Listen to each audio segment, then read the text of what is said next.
The German tank commander looked across the battlefield and saw something that should not have been possible. His guns had done their job. The American tanks in front of him were burning. One Sherman after another had been knocked out. The battlefield was covered with wreckage. To any trained military observer, the conclusion seemed obvious. The American armored unit should have been finished. But days later, the same division appeared again.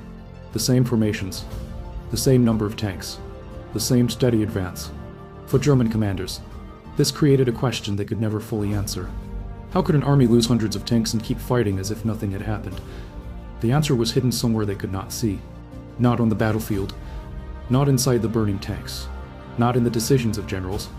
It was moving through ports, rail lines, factories, repair depots, and supply columns stretching across an entire continent. The Germans were counting destroyed vehicles. The Americans were counting replacements.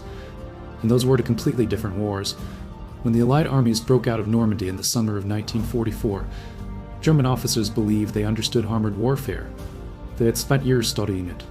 A tank division was supposed to have a limit. Destroy enough tanks, cut enough supply lines, force enough losses. Eventually, the armored force would collapse. That logic had worked before. It was how German panzer formations had defeated opponents across Europe. Speed, concentration, surprise. A smaller force could destroy a larger one if it moved faster and struck harder. But then the Germans met the American armored system, and the old calculation began to fail. The clearest example came from the 3rd Armored Division, known as the Spearhead Division. It entered combat in Normandy with 232 Sherman tanks. By the end of the European campaign, it had lost hundreds of them beyond repair. It should have been exhausted. Instead, it continued advancing. The numbers were almost impossible. During the campaign, the division lost approximately 648 Shermans that were destroyed beyond recovery.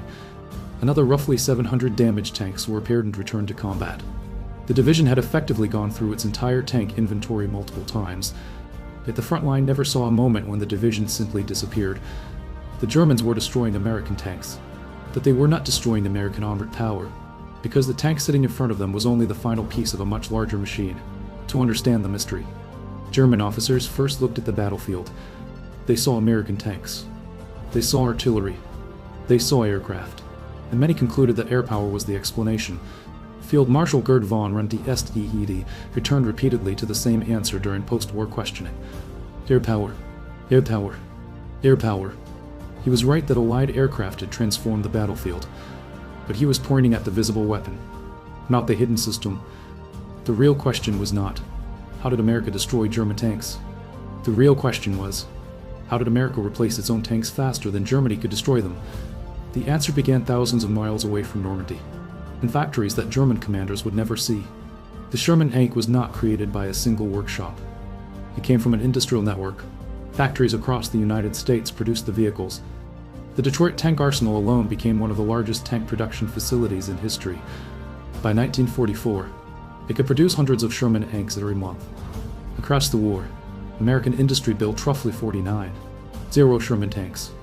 Thousands were sent to the European theater.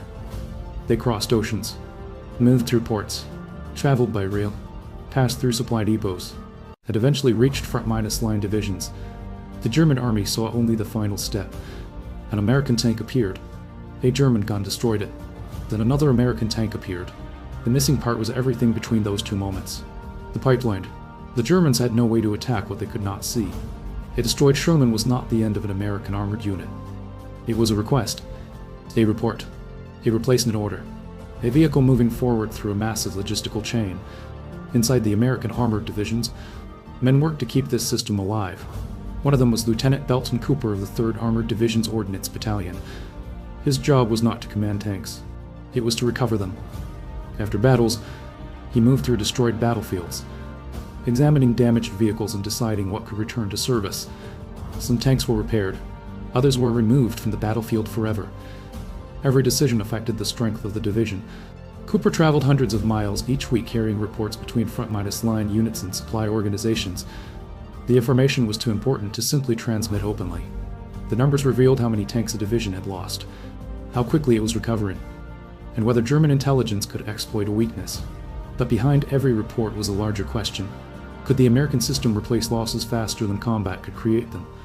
In Normandy, the answer began to become clear. The Sherman had weaknesses against German Panthers and Tigers, especially in direct frontal engagements. It was often outgunned. American crews knew this. German crews knew this. But the Germans were measuring the wrong thing. They were comparing individual tanks. America was comparing entire systems. A German Panther destroyed a Sherman. That was a tactical victory. But if another Sherman arrived the next day, the victory disappeared. The German tank crew had won the engagement. The American supply system had won the campaign. And this created the greatest problem the German military faced. They were fighting an enemy whose losses did not produce the collapse they expected. The battlefield was no longer decided only by who had the better tank. It was decided by who could replace a destroyed tank before the enemy could recover from destroying it.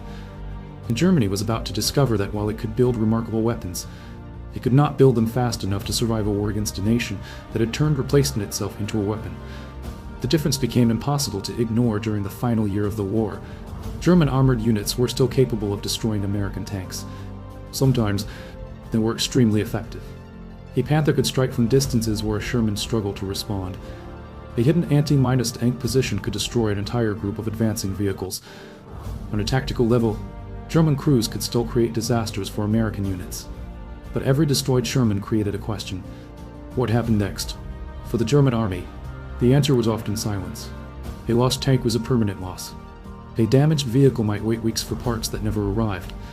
A skilled crew might have a machine that could not move because of a missing component, a lack of fuel, or the collapse of the transportation network behind it. For the Americans, the answer was usually movement. Recovery teams arrived. Maintenance crews evaluated the damage. Repairable vehicles returned. Destroyed vehicles were replaced. The system absorbed the impact. This was the hidden advantage that German commanders struggled to understand. They were fighting American tanks, but they were actually fighting American industrial capacity. The contrast became even sharper during the German offensive in the Ardennes in December 1944. The attack was designed as a final attempt to split the Allied armies and force a political crisis. German commanders gathered what remained of their armored strength. The plan depended on speed, surprise, and one crucial assumption, that the Americans could be shocked into collapse. At first, the offensive achieved success. American units were pushed back. Some formations were surrounded. The battlefield looked like the kind of crisis German commanders had mastered earlier in the war, but then the American response began. The German army expected a slow recovery. Instead, it faced a system that could redirect entire formations while rebuilding damaged units at the same time. The siege of Bastogne became one example.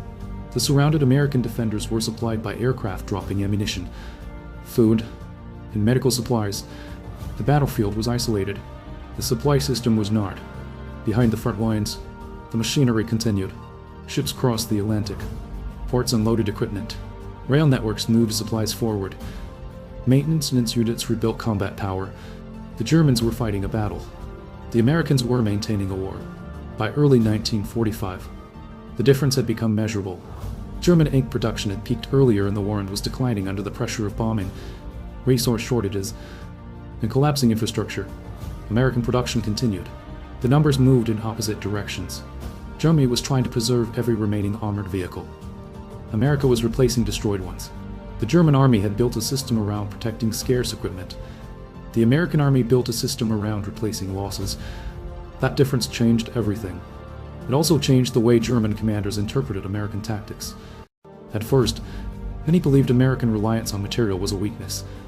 They saw massive artillery barrages and constant air attacks as evidence that American soldiers lacked tactical ability, but another explanation slowly appeared. The Americans were not using technology because they weren't able to fight without it. They were using technology because their system allowed them to avoid unnecessary losses. A German commander might risk a squad to destroy a machine-minus gun position. An American commander might call for artillery. The position disappeared. The infantry continued. The goal was not to prove superiority in a small engagement. The goal was to keep the entire force moving. This philosophy extended beyond tanks. It shaped every part of the American advance. Fuel, medical support, replacement troops, repair units. Everything was designed around one objective: keep combat power flowing forward. The German military had spent decades perfecting battlefield skill. The Americans had spent years perfecting battlefield endurance. And endurance became the decisive weapon. By the time German officers studied the American army after the war, they were searching for the reason behind their defeat.